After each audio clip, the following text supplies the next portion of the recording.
uriya mugore avuga ijambo rikomeye naribwiye madamu aramubwira ngo tuzabyara ari uko twihishe akuye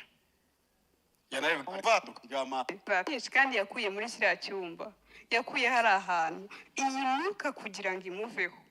nawe murabimubwira nawe bifitiye ubwoba.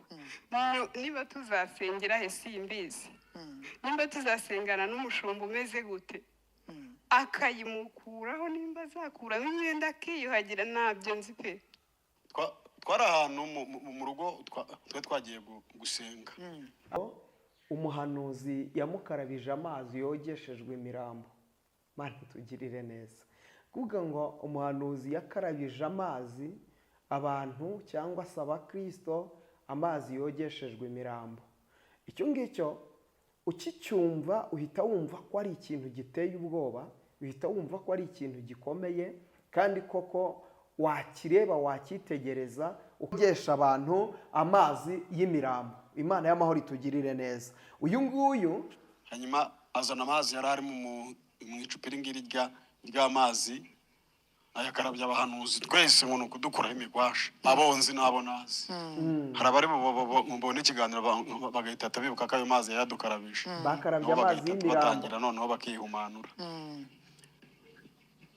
yagukarabije he? No mubiri wose ni mu mutwe. Donc urumva Satani afite abakozi kandi arimo arakoresha abantu benshi cyane. Urareba ugasanga abantu baricaye mu nsengero ariko ntibazi ko bicaye muri Gehinomu, bicaye mu nsengero ariko ntibazi ko bicaye mu muriro utazima. Abantu bicaye mu nsengero ariko ntibazi ko bicaye mu irimbukiro. Uzasanga abantu benshi bajya mu rusengero wari ufite amafaranga, wamara kuba ufite amafaranga ugasanga uko bucya bukira.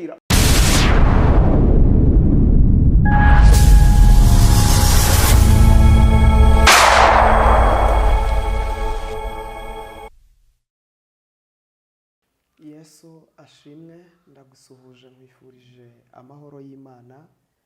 Habwa umugisha n'Imana, ukuboko kwiza kw'Imana nikuboneke kuri wowe aho uherereye hose.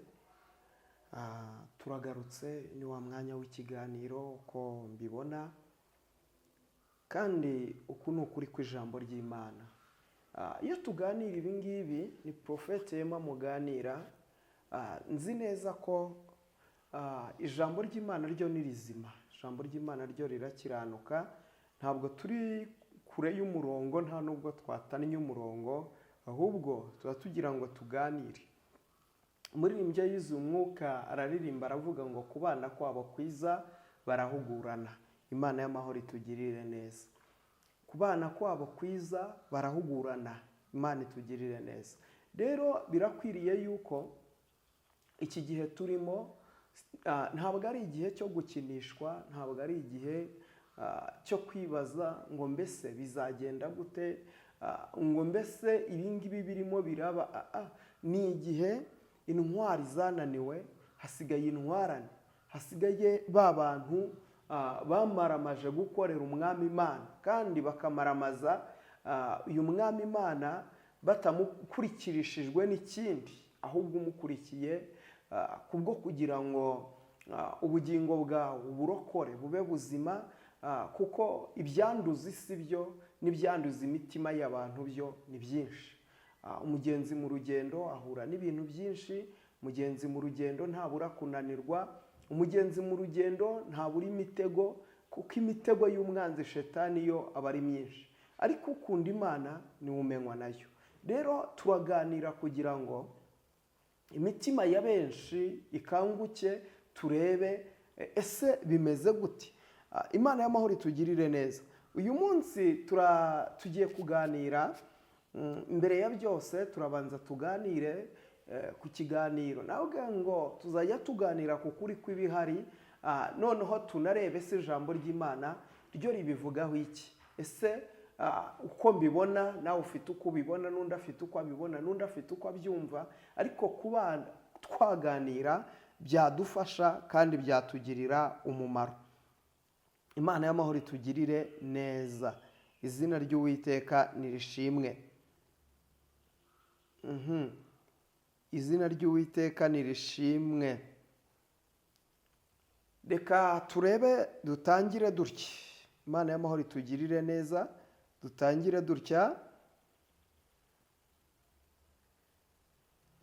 dutya, imana itugirire neza, izina ry'Uwiteka nirihabwe icyubahiro.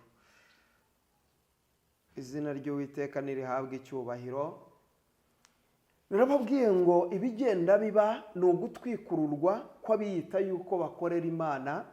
Uko ubabonye barimo baradusengera, akajya agenda afata mu biganza byacu akamanuka. Ariko uriya mugore avuga ijambo rikomeye, naribwiye madamu, aramubwira ngo tuzabyara ari uko twihishe akuye. Kandi yakuye muri kiriya cyumba, yakuye hari ahantu iyi myuka kugira ngo imuveho.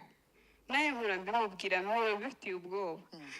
Niba tuzasengera he simbizi, nimba tuzasengana n'umushumba umeze gute, akayimukuraho, nimba azakuramo imyenda akiyuhagira, ntabyo nzi pe. Twari ahantu mu rugo twe twagiye gusenga. Abo ni abavuga yuko Imana itugirira neza. Anavuga ngo umuhanuzi yamukarabije amazi yogeshejwe imirambo. Imana itugirire neza. Kuvuga ngo umuhanuzi yakarabije amazi abantu cyangwa se abakristo, amazi yogeshejwe imirambo. Icyo ngicyo ukicyumva uhita wumva ko ari ikintu giteye ubwoba, uhita wumva ko ari ikintu gikomeye, kandi koko wakireba wakitegereza ukabona ko biteye inkeke. Ugiye kureba, reka tuvuge iki kintu, abantu muri iyi minsi ntabwo bakunze ijambo ry'Imana. Ukwiye kwitegereza ukareba, abantu muri iyi minsi barareba ubwinshi bw'abantu, bareba ubwinshi bw'abantu bicaye imbere y'umuntu, bakabireba bakavuga ngo ubu ni bwo buhanuzi, uyu niwe mukozi w'Imana, uyu niwe wuzuye imbaraga z'Imana, uyu niwe wuzuye uriho ubwiza bw'Imana. Ndetse abantu bakanabirebera no mu myambaro. Imana itugirire neza. Ariko abantu benshi bararushye kandi benshi bararimbutse. Hari abantu benshi bafite imbaraga bafite kandi bazivanye aho bita mu rusengero. Mu rusengero akaba yavanyemo imbaraga kandi azi ko yari yagiye gusenga, ariko nyirizina uwo yari yicaye imbere we yari azi ko akorera Imana, ariko nyirizina ntiyakoreraga Imana. Tubonye abantu benshi bayoboye ibiterane binini, tubonye abantu benshi bagize ibyumba by'amasengesho biraguka biba binini, abantu benshi bakabibyiganiramo, ndetse abantu bakabyina guhera mu gitondo kugera nimugoroba. Ariko abo bantu ntuzababaze ijambo ry'Imana, abo bantu ntuzababaze kwihana ibyaha, abo bantu ntuzababaze iby'ubugingo. Bo ni ukubyina no guhanura, kandi ibihanurirwa aho ngaho ntabwo ari ibibwira abantu ngo nimwihane ibyaha, ntabwo ari ibibwira abantu ngo nimureke ibyaha muve mu byaha. Ahubwo usanga ari ibibwira abantu, ugiye kubona imodoka, ugiye kubona amazu meza, ugiye kubona amafaranga, ugiye gutera imbere, urugo rwawe ruraje, viza yawe iraje. Ibyo ngibyo abantu bakabyishimira, ibyo abantu barabyishimira, ndetse ibyo abantu barabikunda. Imana y'amahoro itugirire neza. Ariko ugasanga nyirizina aho bavuga ibijyanye n'ubugingo, babwira ngo nimwihane ibyaha, abo ngabo ntabwo bakundwa. Uzasanga nta n'abantu baba mu rusengero. Mu rusengero uzasanga bene uwo muntu nta bantu agira, uzasanga bene uwo muntu ariho n'ikintu cy'ubukene. Kubera iki? Abantu benshi muri iyi minsi ntabwo bakunda ijambo ryo kubabwira ngo nibihane ibyaha. Uzabibona kenshi iyo hatambutse ubuhanuzi, cyane cyane iyo Imana itunyujijemo ubuhanuzi, uzasanga uza hano ukabwira abantu, ukababwira uti nimwihane kuko Uwiteka agiye kuza, kandi agiye kuza guhana no guhemba. Uzasanga muri komenti bamanuka bagutuke, bakubwire nabi, bakubwire ngo wabuze ibindi uvuga, widutera ubwoba, reka kuza tubwira ibyururutse imitima. Ndetse muri iyi minsi abanyarwanda benshi, cyangwa se la majorite y'abantu benshi, barashaka ubuhanuzi bwo kubabwira ngo ni amahoro, ni amahoro, nimugubwe neza, Uwiteka abahaye umugisha, Uwiteka abagiriye neza, Uwiteka arabatabaye.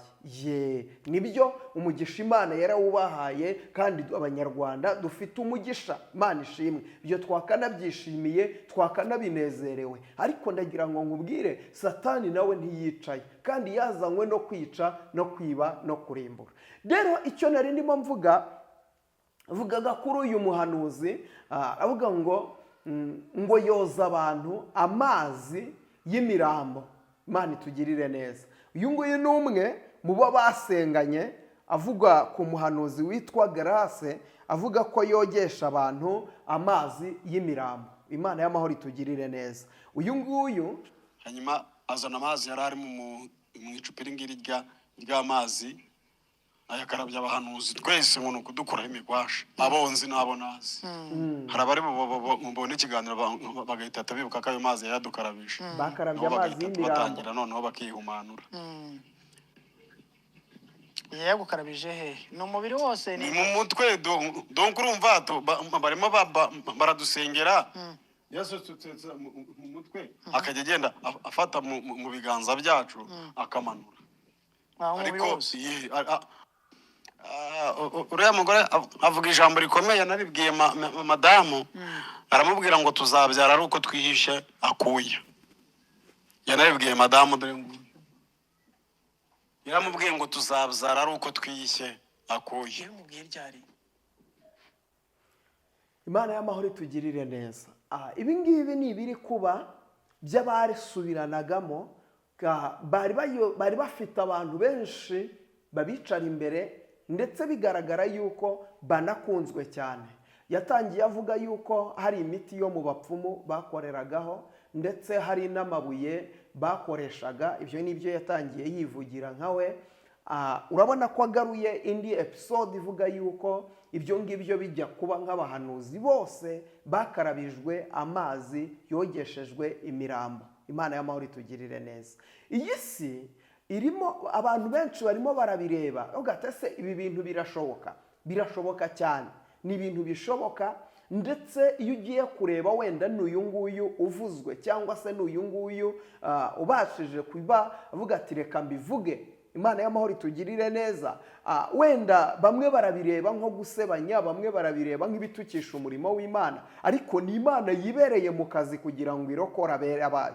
Ni Imana yibereye mu kazi kugira ngo abantu bahumuke. Imana itugirire neza. Birakwiriye yuko abantu bahumuka, bakava mu kigare, bakamenya Imana iri mu gihugu cyo mu ijuru. Muri iki gihe irimo irashaka iki? Imana ikeneye iki? Irashaka abantu bave mu byaha, bave mu kigare. Abantu barimo barasenga, ariko barasenga mu kigare. Umva, Yesu ijambo yatumye intumwa ze, yatumye abapotere, yatumye ababishopu, yatumye abakomeye, abarevera, abahanuzi, bivuze ngo mugende mu mahanga yose. Imana y'amahoro itugirire neza. Ntabwo yavuze ngo mugende muhanura, mubwiriza abantu ubutumwa bwiza. Imana itugirire neza. Abemera muzababatize mu izina rya Yesu Kristo. Imana itugirire neza. Uyu munsi rero abantu barimo barirukanka basigamana, biruka bajya gushaka ibitangaza, bariruka bajya gushaka ibitangaza, aho bakubwira ngo ibitangaza byawe birabaye, akira umugisha, akira viza, akira imodoka, akira amafaranga, akira umugabo, kubera ko abantu bafite inyota yo gukira kandi bagashaka gukira vuba, barashaka gukomera batabanje gukomereka. Abantu barashaka guhozwa amarira batari barira. Abantu barashaka gukira byihuse cyane. Ni ukuvuga ngo rero ahantu bavuga ibitangaza uzahasanga abantu buzuye. Ariko nyamara ugasanga ntibashyira akabazo kabaza ngo ese ko duhera mu gitondo tubyina, igisirimba kikajyamo kigasimburwa n'ikindi, igisirimba cyavamo bagashyiramo Imana y'amahoro itugereza, igisirimba cyavamo bagashyiramo ubuhanuzi bwavamo bagasubizamo igisirimba cyavamo hakazamo indirimbo zigiye ubona ko zisekeje. Imana y'amahoro itugirire neza. Ariko nyirizina nimushakashake iby'umwami ashima, nimushakashake mu maso h'Imana. Satani afite abakozi kandi arimo arakoresha abantu benshi cyane. Urareba ugasanga abantu baricaye mu nsengero ariko ntibazi ko bicaye muri Gehinomu. Bicaye mu nsengero ariko ntibazi ko bicaye mu muriro utazima. Abantu bicaye mu nsengero ariko ntibazi ko bicaye mu irimbukiro. Uzasanga abantu benshi bajya mu rusengero wari ufite amafaranga, wamara kuba ufite amafaranga ugasanga uko bucya bukira uratanga icyacumi, uratanga amaturo, ntacyo udakora, ariko uko bucya bukira urushaho gukena. Buriya benshi baravuga ngo bakeneye mu rusengero. Ntabwo mu rusengero bahakenera, ni ukuri. Kuko icyo umuntu abiba nicyo asarura. Iyo ubibye ku munyamugisha nawe ubona umugisha, iyo ubibye mu mugisha nawe ubona umugisha, ariko iyo ubibye mu muvumo nawe ubona umuvumo. Imana itugirire neza. Rero aba bantu bitwa ko ari abahanuzi ariko bacishije izindi mbaraga, abo nibo bananije abantu ndetse bakenesheje abantu benshi cyane, kuko misiyo yabo baba baratumwe misiyo yo kwambura abantu ubutunzi, baratumye mwe misiyo yo gusenya ingo za benshi. Uzasanga ujya gusengera ahantu, uhasengera urugo rwawe rwari rukomeye ariko uhave urugo rwawe rwarasenyutse. Kubera iki? Satani aba afite misiyo y'umuntu yatumye akamuhagarika imbere y'abandi, ariko ariho umwuka wo gusenya ingo z'abandi. Ugasanga bene uwo muntu abantu bahasengera bose ntibakomera, ingo zabo ntizikomera, ntibatera imbere, ntibagira iyo bagera, nta kintu bageraho. Ugasanga umuntu umuhaye amafaranga uzi ko umuhaye amaturo, ariko ugasanga ukiyamuha tayari winjiye mu muvumo. Imana itugirire neza. Ugasanga ni umuvumo. Imana itugirire neza. Ugasanga umuntu arakubwira ngo aragusiga amazi y'umugisha, ariko nyirizina ayo mazi y'umugisha ntuzi aho yayakuye, ntuzi uko bimeze. Wajya kureba ugasanga ni bene ayo mazi nyine bagenda bakazana bogesheje imirambo. Ibi ngibi bibaho. Nugenda ukabaza mu bantu bakora cyane cyane muri za moruge, abantu bakora muri moruge bafite ubuhamya, babikubwira ko abantu benshi bashaka gukira, abantu benshi bashaka gukoresha imbaraga z'umwijima, benshi uzabasanga baba mu mamoruge bashaka ya mazi yogeshejwe imirambo. Abantu bakora muri moruge bene izo diro bajya bazikora, bahabwa amafaranga kugira ngo rimwe na rimwe babe bakoza imirambo, babe bagira ibyo bakora kugira ngo babashe abashaka imbaraga babashe kuzibona. Kuko abantu bashaka imbaraga babikora mu buryo bwinshi, abantu baterekera, abantu basenga izindi mbaraga babikora mu buryo bwinshi. Uzasanga hari abitwikira ijoro barara mu marimbi, hari abarara mu bintu uzasanga bidasobanutse, bidafututse. Imana itugirire neza. Uzasanga bene iyi myuka iragwiriye muri Kigali. Abantu benshi baravuga yuko bahanura ndetse bakoreshwa ibitangaza, ariko bafite indi myuka ibiherekeje irimo irabakoresha bene ibyo bintu. Urasanga abantu benshi barimo bararimbuka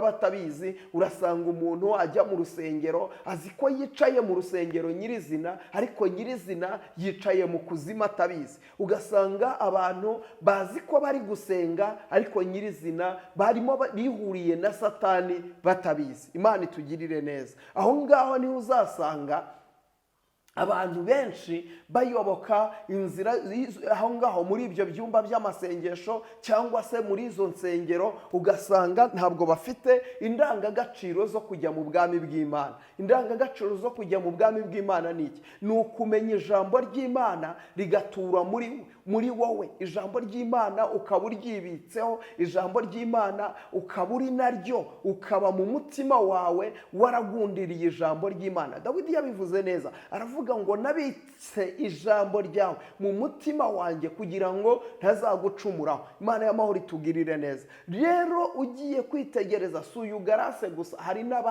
hari n'abandi bashamikiye kuri ibyo ngibyo babishamikiyeho. Imana y'amahoro itugirire neza. Uzasanga na bugingo n'ubu nubwo barimo barababurira, hari benshi ntabwo bari muri bwumve. Uraza kumva ari abavuga ngo ni ukumubeshyera, ngo ni ukumusebya, ngo ni ukumugirira ishyari, ngo hari ikindi kibyihishe inyuma. Nta nduru ivugira ubusa ku musozi. Imana y'amahoro itugirire neza. Nta nduru ivugira ubusa ku musozi. Ntimuyobe, Imana iri mu gihugu cyo mu ijuru ntinegurizwa izuba, irimo irakuke kebura uyu munsi. Niba warasengeye aho hantu, niba warahabaye, niba warahicaye, ukeneye gusengerwa Imana, ukeneye gusenga ukegera Yesu Kristo wenyine, akakubatura, akakubohora, akagukuraho izo mbaraga, akagukuraho iyo myuka, akagukuraho iyo migozi ikuboshye. Naho bitabaye ibyo ngibyo, uri mu mazi abira. Imana itugirire neza. Bitabaye ibyo ngibyo, ubuzima bwawe, ubugingo bwawe buri mu kangaratete. Imana itugirire neza.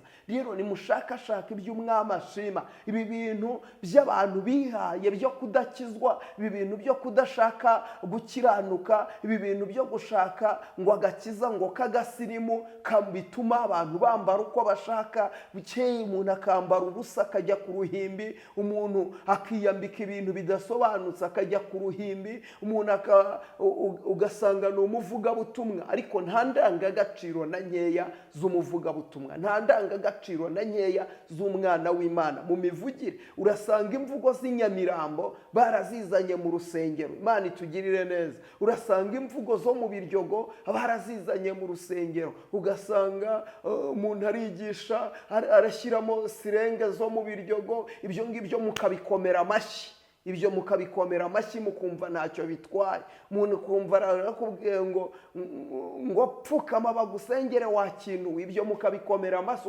ukumva biraryoshye, ukumva biranejeje. Imana y'amahoro itugirire neza. Ugasanga umuntu ni umumama, ni umubyeyi, yambaye imyenda imushushanya, imuboshye, imushushanya uko yavutse, abantu mukabikomera amashyi. Imana y'amahoro itugirire neza. Ese burya wibwira yuko barya abagabo ashumbye, barya abasore ashumbye, ese burya baba barimo baraguka mu bugingo cyangwa baba barimo barapfa mu buryo bw'umwuka? Imana y'amahoro itugirire neza. Ko buriya ntabwo ushobora kuvuga ngo umukozi w'Imana, umumama waje wihambiriye imyenda imushushanya uko ateye guhera hasi kuzamura kugeza ku mutwe, ya myenda imuhambiriyeho, handi umuntu ahagarara ukagira ngo yambaye uko yavutse. Imana itugirire neza. Aba bagabo uburyo bateye muri kamere y'abagabo, urupfu rwabo ruba ku maso. Imana itugirire neza. Aba bagabo bazareba, numubona yicaye hariya mu rusengero, ntuzagira ngo arimo arafashwa n'ibyo yumva cyangwa arimo arafashwa n'uko ijambo ry'Imana ryageze muri we,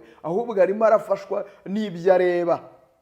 Umwe na rimwe uzasanga yavuye mu mwuka yagiye kare cyane, atakimurimo, atakiri aho ngaho, ahubwo yuzuye irari. Hari umuntu uhagarara imbere y'iteraniro ugasanga abamuri imbere bose buzuye irari ry'ubusambanyi, ugasanga bose bavuye imbere yiwe, nta n'umwe wumvishije, nta n'umwe ufite iyo arimo arava. Imana y'amahoro itugirire neza. Kubera iki? Abantu barambara uko bashaka, ariko nyamara ijambo ry'Imana ryo riravuga ngo nimwiheshe agaciro nk'abakozi b'Imana bagabura ibyayo. Mwihesha agaciro nk'abakozi b'Imana bagabura ibyayo. Niba uri umukozi w'Imana, hari ahantu utagakwiriye kuba ubarizwa, hari ahantu utagakwiye kuba, hari iteraniro utagakwiye kuba wicaramo, hari imyambaro utagakwiye kuba wambara ngo ujye mu murimo w'Imana. Yemwe no mu murimo w'Imana, no mu nzira hari imyambaro utagakwiye kuba wambara, ukambara imyenda iguhesha agaciro nk'umukozi w'Imana ugabura iby'Imana. Imana y'amahoro itugirire neza.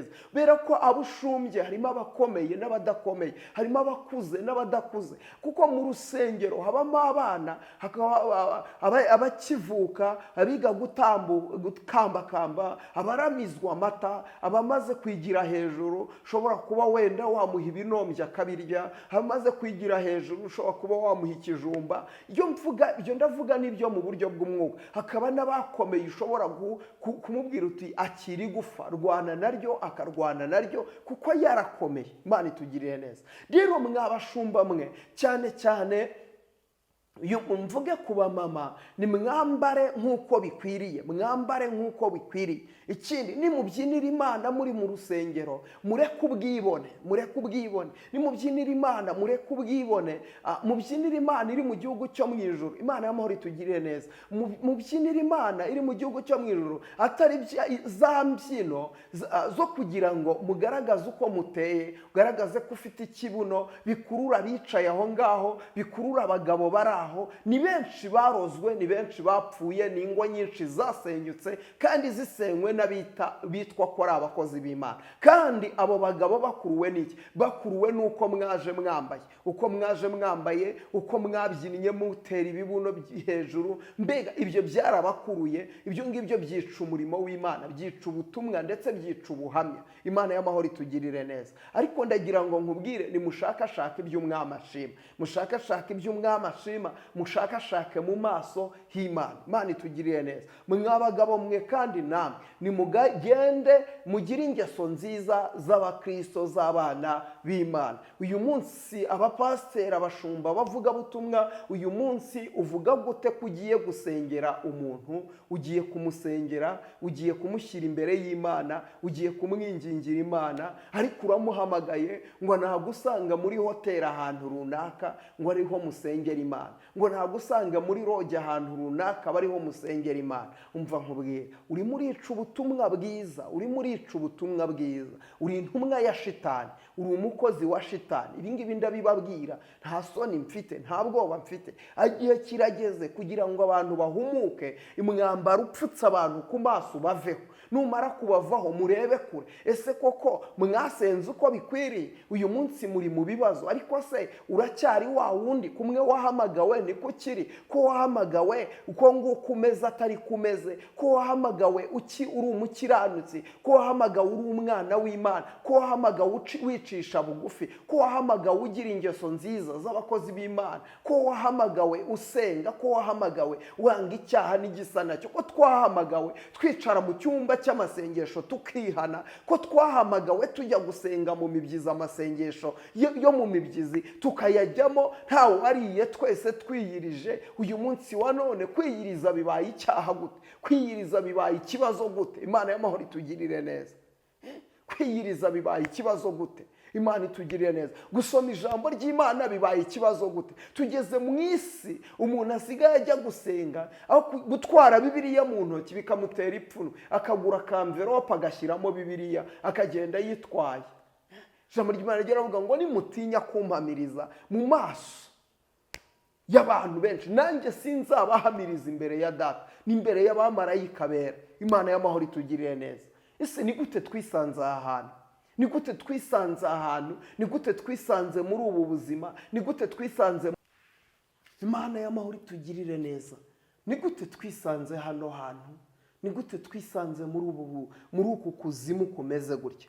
Katureba ni ijambo ry'Imana.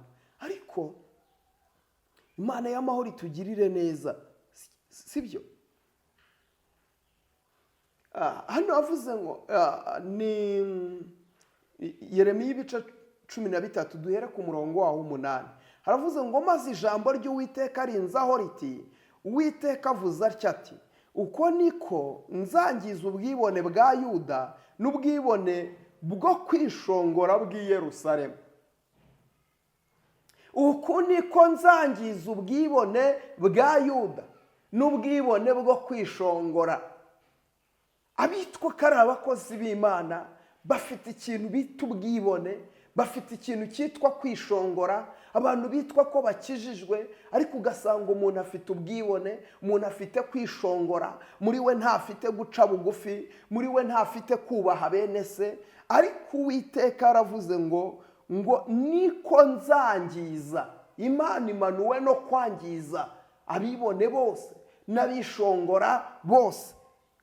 Ubu bwoko bubi banga kumvira amagambo yanjye, bakayobywa n'imitima yabo inangiye. Ubu bwoko bubi bwanga kumvira amagambo yanjye, bukayobywa n'imitima yabo inangiye. Abantu bafite imitima inangiye, abantu ntibagishaka kumva ukuri kw'ijambo ry'Imana. Abantu bafite imitima inangiye, bafite imitima imeze nk'ibuye, abantu bafite kwishyira hejuru, abantu bafite kwikakaza, abantu bafite kwiyemera, kwiyumva. Abantu ntibagishaka guca bugufi, abantu bararakaye. Ntukimenya umugabo, ntukimenya umugore, buri muntu wese urasanga yarazamuye intugu. Imana y'amahoro itugirire neza. Uyu minsi urushije undi imbaraga niwe uyobora undi. Ariko ndagira ngo nkubwire, nimugerageze mushakashaka iby'umwami ashima.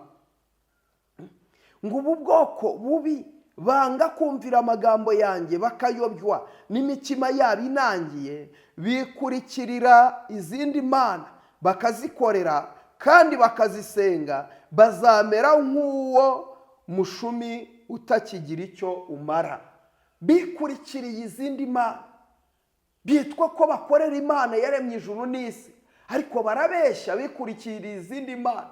Hari izindi mana abantu bikurikiriye, hari ibindi bintu abantu bibereyemo, hari ibindi bintu abantu biyicariyemo, hari ibindi abantu barimo bikurikiriye izindi mana. Ntabwo bagishaka kugenda uko Imana ishaka, ntibagishaka kugenda uko Data bishaka, bo bikurikiriye izindi mana. Abantu bashatse izindi mbaraga, abantu bishakiye indi mirimo. Umuntu arasenga ariko agira umupfumu we, umuntu arasenga ariko akenyereye ku miti, bishakiye izindi mana. Mana itugirire neza. Ibyo nibyo biriho, nibyo turimo turabona, sibyo? Nibyo turimo turabona. Rero ni mushakashaka iby'umwami ashima, mushakashaka iby'umwami ashima.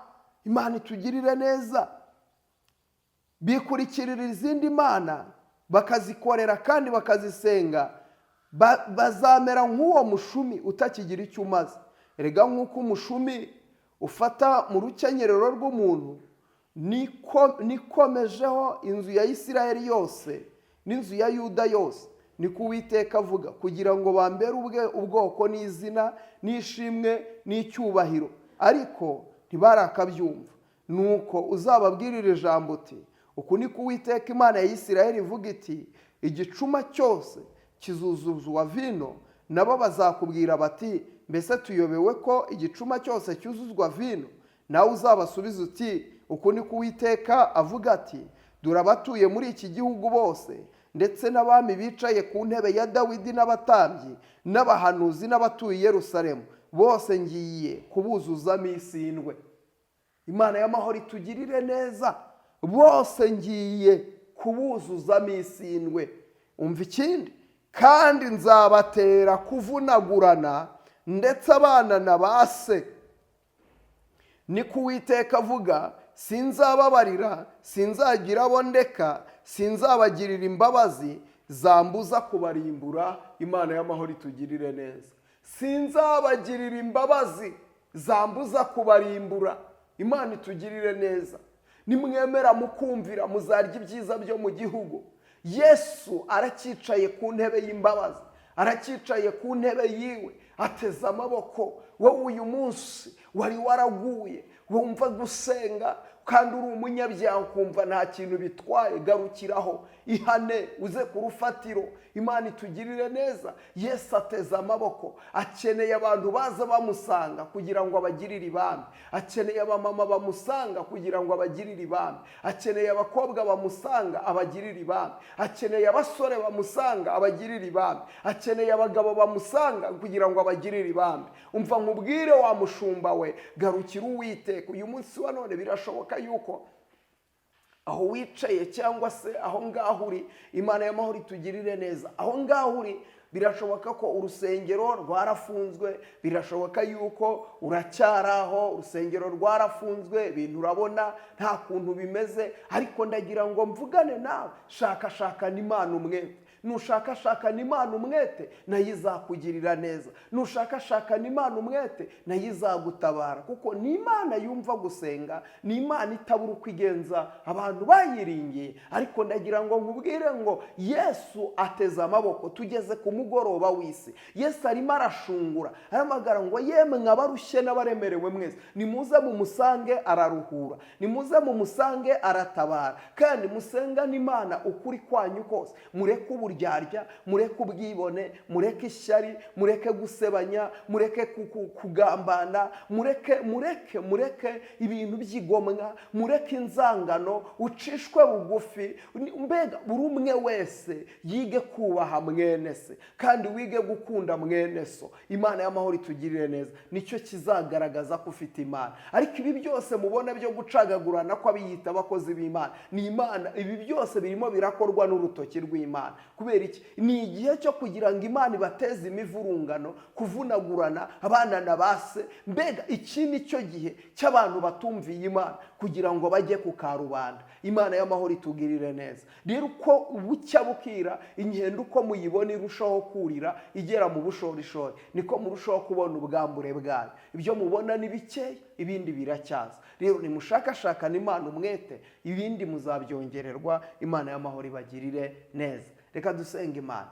Data, ndagushima kuri Imana igira neza, ngushimiye ubuntu bwawe, ngushimiye urukundo rwawe. Ku bana kwabo kwiza barahugurana. Mana, dukomereza amaboko, turwanirira intambara, ukuboko kwawe kwiza kw'imbaraga kuboneke kuri twebwe, amaraso yawe atubonekeho, uburinzi bwawe butubonekeho. Uyu muntu wari unkurikiye muha agakiza kandi kuzuye. Uyu muntu wari unkurikiye mwambika imbaraga. Uyu muntu wari unkurikiye mukoresha iby'ubutwari. Kandi niba hari yararwaye umukize, yaraboshye umubohore, byari bimuruhije ubimukureho kuko niwe karuhura. Ngaho urakoze, ni mu izina ryera Yesu Kristo, amen. Imana iguhe umugisha. Niba utari wakora subscribe yikore kugira ngo tujye tubana mu biganiro byacu bya buri munsi. Uruko dusohoye video igikugeraho mu buryo bukoroheye. Imana yawe ikugire neza. Mbararikira amasengesho y'iminsi 21 turimo turasenga yo gusenya ibicaniro bya za karande. Hari ibicaniro tugomba gusenya mu izina rya Yesu. Hari ibintu byakubayeho akarande, n'ibyo bintu by'imyuka mibi abantu baguteje, iyo mivumo n'inyatsi byose tuzabisengera mu masengesho y'iminsi 21. Mube tayari kandi mwitangire mwiyandikisha abantu mushaka ko tuzasengana ayo masengesho. Imana y'amahoro ibampera umugisha. Reka mbabwire ngo umugisha w'Imana ubabonekeho. Shalom, shalom.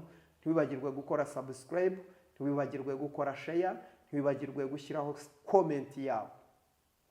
Comment yawe ni ingenzi, uyishyireho rwose. Ni ingenzi. Nawe uko niko mbibona, nawe ufite uko ubibona. Imana itugirire neza. Sharinga kino kiganiro kigende kigere kure. Gaburi iyo sharinze ikiganiro buriya ntawamenya. Uyu munsi iyo ucyumvishe kikakunyura, ukagisharinga abandi, nzi neza ko barahembuka kandi bahabwa umugisha muri cyo. Rero niba uboneye umugisha mu kiganiro bitewe nuko wacyumvishe, gisharinga abandi kugira ngo uhabwe umugisha n'Imana. Rero Imana y'amahoro iguha umugisha. Imana y'amahoro ikugirire neza. Uwiteka akurebe neza, kwagurira imbago. Umugisha w'Imana ukubeho. Namwe mwari mwarayobye inzira nimugaruke, namwe abaguye nimubyuke mu izina rya Yesu Kristo. Uwiteka abaha umugisha, bagirire neza, barebe neza kandi abishimire muri byose mugerageza gukora. Ntimukabure ku Mwuka Wera. Reka mbabwire ngo ibiganiro byacu byo nakagaruka. Shalom, shalom. Imana ibaha umugisha. Bye.